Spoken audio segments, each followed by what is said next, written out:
మన యాప్లో academy text book సంబంధించి సైకాలజీ ఓకే పూర్తి వీడియోస్ అనేటివి ఉన్నాయి. ఈ బుక్ అంతా ఎక్స్ప్లెయిన్ చేయడం జరుగుతుంది మీకు.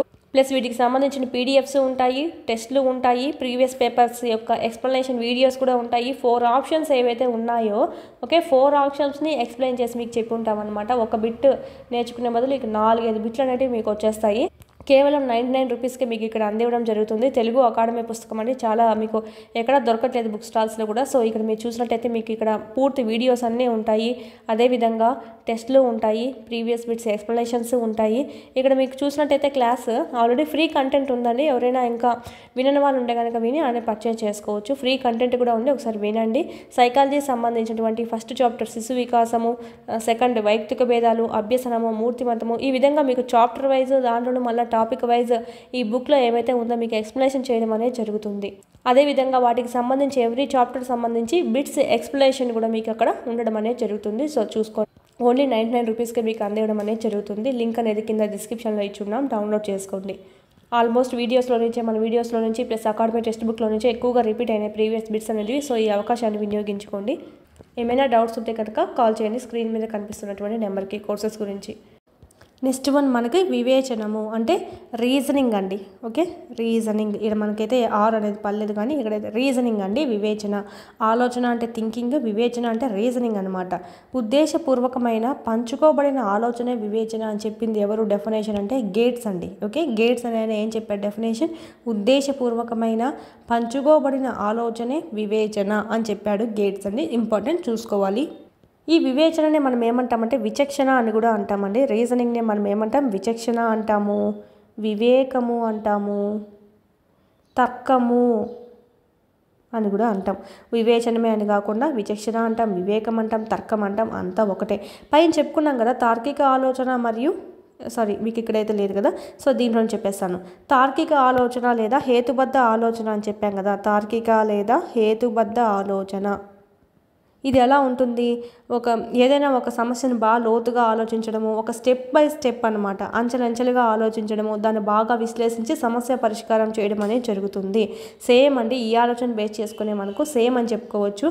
ఇక్కడ మనకు వివేచనకు మూలాధారమైనటువంటి ఆలోచన ఏది అంటే హేతుబద్ధ ఆలోచన లేదా తార్కిక ఆలోచన. ఈ ఆలోచన ఉన్న వాళ్ళలో మనకు వివేచనం అనేది బాగా చూడవచ్చు అనమాట. క్వశ్చన్ ఏ విధంగా వస్తుందంటే వివేచనకు మూలాధారమైనటువంటి ఆలోచన ఏది? సపోజ్ మీకు ఆప్షన్స్ తార్కిక ఆలోచన, అనిర్దేశిత ఆలోచన, నిర్దేశిత ఆలోచన, సంసర్గ ఆలోచన, నిర్దేశిత లేదులేండి ఊహ ఆలోచన, ఇలా మనకు 4 ఆప్షన్స్ పెట్టుకోవచ్చు. ఓకే ఆప్షన్స్ ఏంటి? తార్కిక ఆలోచన. తార్కిక ఆలోచన వల్ల మన వివేచన జ్ఞానం అనేది రావడం జరుగుతుంది. అంటే రీజనింగ్ అంత లెవెల్లో ఆలోచించేటువంటి జ్ఞానం అనేది వస్తుందన్నమాట ఎక్కువగా ఇలాంటి ఆలోచన చేసే వాళ్ళకి. నెక్స్ట్ దీంట్లో మనకు రీజనింగ్స్ ఎన్ని ఉన్నాయంటే 2 రకాలు ఉంటాయండి. ఆగమన వివేచన మరియు నిగమన వివేచన. పేరులోనే ఉంది మనకి ఆగమన వివేచన, నిగమన వివేచన. ఆగమన వివేచన అంటే ఏంటంటే ఇండక్టివ్, ఓకే ఇండక్టివ్ రీజనింగ్. నిగమన అంటే deductive reasoning. Okay inductive reasoning అంటే ఏంటి? మనకు మామూలుగా ఆగమన పద్ధతి అని చెప్తాం కదా. ఆగమన పద్ధతిలో ఏం చేస్తామంటే పిల్లవాళ్ళకు బోధించేటప్పుడు ఫస్ట్ ఎగ్జాంపుల్స్ చెప్తావు, ఉదాహరణలు చెప్తావు, తర్వాత నువ్వేం చేస్తావు దాని నుంచి సూత్రాన్ని రాబట్టడం జరుగుతుంది. సేమ్ అండి ఆగమన వివేచన కూడా ఎలా ఉంటుందంటే ముందు నువ్వు ఉదాహరణలు బేస్ చేసుకొని దాని ద్వారా నువ్వు సూత్రాన్ని కనుగొంటావు అనమాట. ఓకేనా? అంటే మీకు ఎగ్జాంపుల్ ఏం చెప్తాము ఇక్కడ? పిచ్చుక రెక్కలున్నాయి, సో ఆకాశంలో ఎగురుతుంది. కాకి రెక్కలున్నాయి, ఆకాశంలో ఎగురుతుంది. పావురం రెక్కలున్నాయి, ఆకాశంలో ఎగురుతుంది. సో ఇలాగ ముందు స్పెసిఫిక్గా ఎగ్జాంపుల్స్ తీసుకుంటావు అనమాట. స్పెసిఫిక్ ఎగ్జాంపుల్స్ నువ్వు తీసుకొని అంటే దాని ద్వారా నువ్వేం చేస్తావు? రెక్కలు ఉండేటివన్నీ ఎగురుతాయి ఆకాశంలో, రెక్కలు ఉండేటివన్నీ ఆకాశంలో ఎగురుతాయి అని చెప్పి ఒక సూత్రాన్ని బేస్ చేసుకొని తయారు చేస్తావు అనమాట. సో ఇలాగ మనకు నిర్దిష్టంగా ఒక ప్రత్యేక సందర్భాలు తీసుకున్నావు. పిచ్చుక రెక్కలు ఉన్నాయి కాబట్టి ఆకాశంలో ఎగురుతుంది, ఇది ఒక ప్రత్యేక సందర్భం. కాకి రెక్కలు ఉన్నాయి కాబట్టి ఆకాశంలో ఎగురుతుంది, ఇది ఒక ప్రత్యేక సందర్భం. ఇక్కడ నీకు మీకు నెక్స్ట్ ఏం చెప్పాను, పావురం ఆకాశం రెక్కలు ఉన్నాయి కాబట్టి ఆకాశంలో ఎగరగలుగుతుంది. ఇది ఒక మనకు ప్రత్యేక సందర్భం అనమాట. సో ఈ విధంగా ప్రత్యేక సందర్భాన్ని బేస్ చేసుకొని దీని ద్వారా ఒక సాధారణ సూత్రం అనేది నువ్వు తయారు చేస్తావు అనమాట. అంటే రెక్కలు ఉండేటివన్నీ ఆకాశంలో ఎగరతాయి పక్షులు.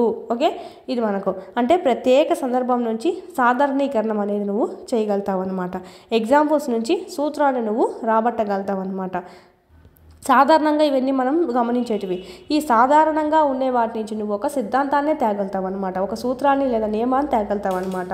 ఓకే, రెక్కలు ఉండేటివన్నీ ఆకాశంలో ఎగురుతాయి. ఇది మనకు సంబంధించి అంటే ఎలా ఉంటుంది ఇక్కడ, ఉదాహరణ నుంచి సూత్రాన్ని రాబట్టడము, ప్రత్యేక సందర్భాల నుంచి సాధారణీకరణం చేయడము, సాధారణ పరిశీలన నుంచి సూత్రాన్ని లేదా సిద్ధాంతాన్ని రాబట్టడము, ఇవన్నీ మనకు ఆగమన వివేచనకు సంబంధించి. ప్రత్యేక సందర్భాల నుంచి ప్రారంభమై సాధారణ విషయాల వైపు పయనించడం అనేది జరుగుతుంది. ఇప్పుడు చెప్పాను కదా, ఈ విధంగా రాయి పైకి విసిరితే కింద పడుతుంది, పెన్ను పైకి విసిరితే కింద పడుతుంది, బంతి పైకి విసిరితే కింద పడుతుంది. కాబట్టి పైకి విసిరిన ఏ వస్తువు అయినా లాస్ట్ కిందికే పడుతుంది. ఇది సూత్రం అనమాట. ఇవన్నీ ఎగ్జాంపుల్స్ అనమాట. సో ఈ విధంగా ఎగ్జాంపుల్స్ నుంచి సూత్రాన్ని తెస్తాం అనమాట. సో ఇదైతే గుర్తుపెట్టుకుంటే ఈజీగా ఉంటుంది. టెట్లో కూడా రావడం జరిగింది, 2022లో రిపీట్ అయినటువంటి బిట్స్ అండి. ఈ రెండింటి నుంచి వచ్చింది. నెక్స్ట్ నిగమన వివేచన ఎలా ఉంటుంది, సేమ్ దానికి రివర్స్ ఉంటుందండి. అక్కడ ఏం చేసావు, ఉదాహరణను బేస్ చేసుకొని సూత్రాన్ని తెచ్చావు. ఇక్కడ ఎలా ఉంటుంది, సూత్రాన్ని బేస్ చేసుకొని దానికి సంబంధించిన ఉదాహరణలు అనేటివి నువ్వు రాయడం అనేది జరుగుతుంది. పైకి విసిరిన వస్తువులన్నీ కింద పడతాయి, ఇది మనకు సూత్రం అనుకుంటే కింద నువ్వు ఏదైనా ఎగ్జాంపుల్ తీసుకోవచ్చు, రాయి, పెన్ను, ఓకే, నెక్స్ట్ సంథింగ్ ఒక వస్తువు. ఈ విధంగా సూత్రం నుంచి ఉదాహరణలు అనేది రాయడం జరుగుతుంది. ఇది మనకు నిగమన వివేచన కిందికి వస్తుంది, డిడక్టివ్ రీజనింగ్. ఇక్కడ ఎలా ఉంటుంది, ఫస్ట్ సాధారణీకరణ, పైన చెప్పిన వాటికంటే రివర్స్ అన్నమాట. సాధారణీకరణం నుంచి ప్రత్యేక సందర్భానికి ఉంటుంది. నెక్స్ట్ సూత్రం లేదా సిద్ధాంతం నుంచి సాధారణ పరిశీలనలు అనేటివి చేయడము. సపోజ్ పైథాగరస్ థీరం బేస్ చేసుకొని నువ్వు ప్రాబ్లమ్స్ కర్ణం అనేది నువ్వు విలువ కనుక్కోవడము, అలా విధంగా అనుకోవచ్చు. a+b² ఫార్ములా యూజ్ చేసి 2+3 ఎంత, అది మనకు సపోజ్ నువ్వు 2x+y యొక్క సమీకరణాన్ని నువ్వు చేయడము. సో ఈ విధంగా ఫస్ట్ సూత్రాన్ని యూజ్ చేసుకొని దాని ద్వారా ఎగ్జాంపుల్ రాస్తే నిగమన. అది కాకుండా ఎగ్జాంపుల్స్ బేస్ చేసుకొని దాని ద్వారా నువ్వు సూత్రాన్ని ప్రతిస్థాపన చేస్తే కనుక అది మనకు ఆగమన. ఇక్కడ మోస్ట్ ఇంపార్టెంట్ చూసుకోవాలి. ఇంకొక బిట్ నేను ఆల్రెడీ ఫస్ట్ చెప్పాను, ఏంటి, వివేచనకు మూలాధారం అయినటువంటి ఆలోచన ఏది, వివేచనకు ఇంపార్టెంట్ అయినటువంటి లేదా మూలాధారం అయినటువంటి ఆలోచన ఏది అంటే తార్కిక ఆలోచన లేదా హేతుబద్ధ ఆలోచన. ఈ ఆలోచన తార్కిక ఆలోచన, హేతుబద్ధ ఆలోచనని మనం చూసినట్టయితే ఆలోచన అన్నిటిలలో, అంటే పైన ఆలోచన రకాలు చెప్పాం కదా, ఈ ఆలోచన అన్నిటిలలో ఓకే అత్యుత్తమ ఆలోచన ఏది బిట్. ఈ ఆలోచన అన్నిటిలలో, ఇది ఆలోచన రకాలు కింద చెప్పింది వివేచన రకాలు, ఆగమన వివేచన ఆగమన నిగమన వివేచన రెండే రకాలు ఉన్నాయి. ఆలోచనలు మాత్రం ఇవన్నీ ఉన్నాయన్నమాట. వీటన్నిటిలో అత్యుత్తమ ఆలోచన ఏది అంటే అత్యంత మంచిది, అత్యంత యూజ్ చేయగలిగేది ఏది, మంచిగా బాగా డెవలప్ అయ్యేది మైండ్ ఏదంటే ఆప్షన్స్. అంటే ఏ విధంగా చేయాలి ఆలోచన ఎప్పుడు అంటే అత్యుత్తమ ఆలోచన ఏది అంటే తార్కిక ఆలోచన లేదా హేతుబద్ధ ఆలోచన. శాస్త్రవేత్తలు ఓకే సైంటిస్టులు, శాస్త్రవేత్తలు, తత్వవేత్తలు వీళ్ళందరూ ఈ ఆలోచనని యూజ్ చేయడం అనేది జరుగుతుందన్నమాట. దీంట్లో మనకి ఆగమన నిగమన రెండు ఆలోచనలు కలిసి ఉంటాయి ఈ తార్కిక ఆలోచనలో. ఓకే, నెక్స్ట్ ఆగమన వివేచనం రకాలు 2 అని చెప్పుకున్నాం. దీంతో మనకు వివేచనం కూడా కంప్లీట్ అవుతుంది.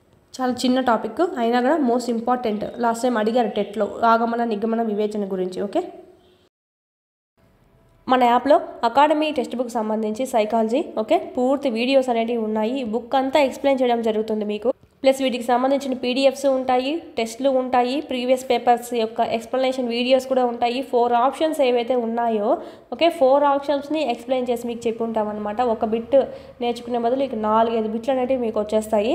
కేవలం 99 రూపీస్కి మీకు ఇక్కడ అందివ్వడం జరుగుతుంది. తెలుగు అకాడమీ పుస్తకం అండి. చాలా మీకు ఎక్కడ దొరకట్లేదు బుక్ స్టాల్స్లో కూడా. సో ఇక్కడ మీరు చూసినట్టయితే మీకు ఇక్కడ పూర్తి వీడియోస్ అన్నీ ఉంటాయి. అదేవిధంగా టెస్ట్లు ఉంటాయి, ప్రీవియస్ బిట్స్ ఎక్స్ప్లెనేషన్స్ ఉంటాయి. ఇక్కడ మీకు చూసినట్టయితే క్లాస్ ఆల్రెడీ ఫ్రీ కంటెంట్ ఉందండి. ఎవరైనా ఇంకా వినని వాళ్ళు ఉంటే కనుక విని ఆయన పర్చేజ్ చేసుకోవచ్చు. ఫ్రీ కంటెంట్ కూడా ఉంది, ఒకసారి వినండి.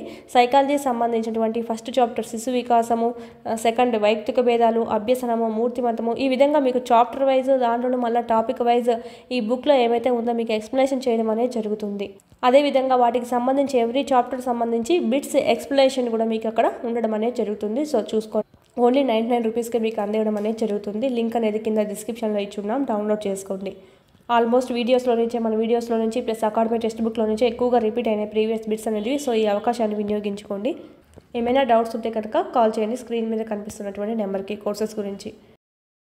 మన యాప్లో డిఎస్సికి సంబంధించినటువంటి కంప్లీట్ టెస్ట్ సిరీస్ అనేవి అవైలబిలిటీలో ఉన్నాయి. ఆల్ సబ్జెక్ట్స్ సంబంధించి ఉంటాయి. 3rd to 8th ఉంటాయి. న్యూ సిలబస్ బేస్ చేసుకుని 9th ఓల్డ్ న్యూ 2 ఉన్నాయి. 10th కూడా 2023 సంబంధించిన సిలబస్ ఉంది. ఈ విధంగా మీకు సైకాలజీ, విద్యా దృక్పథాలు, మెథడాలజీ, జీకే, కరెంట్ అఫైర్స్ కూడా మీకు అవైలబిలిటీలో ఉంది. అందరూ టాపిక్ వైజ్ అందిస్తున్నారు కానీ ఈ విధంగా క్లాస్ వైజ్, లెసన్ వైజ్ అందులో కూడా ఇప్పుడు 3rd to 8th అనుకోండి, ఇట్లాగా సబ్జెక్ట్ వైజ్ మళ్ళీ దాంట్లోనూ మీకు క్లాస్ వైజ్, లెసన్ వైజ్ అనేది ఉంటుంది. First lesson, second lesson, third lesson, ఈ విధంగా ఉంటుంది అనమాట. ఎవ్రీ లెసన్ కవర్ అవుతుంది. ఈ విధంగా 3rd నుంచి 8th వరకు ఫుల్ సిలబస్ ఉంటుంది. 9th, 10th లింక్ టాపిక్స్ అనేటివి లెసన్ వైజ్ ఉంటాయి. సో చాలా యూజ్ అవుతుంది. ఎవ్రీ లెసన్ అనేది కవర్ అవుతుంది మీకు. చూడండి, యాప్ డౌన్లోడ్ చేసుకొని ఇక్కడ రెడ్ కలర్లో ఉండేదంతా మీకు ఫ్రీ కంటెంట్ అండి. ఆల్రెడీ ఫ్రీ టెస్ట్లు కూడా కొన్ని ఉన్నాయి. రాయండి, నచ్చితేనే పర్చేజ్ చేసుకోండి. చాలా యూస్ఫుల్ అవుతుంది. అదేవిధంగా టెక్స్ట్ బుక్స్ లేని వాళ్ళకైతే ఇక్కడ మీకు పీడిఎఫ్స్ అనేవి అవైలబిలిటీలో ఉన్నాయి.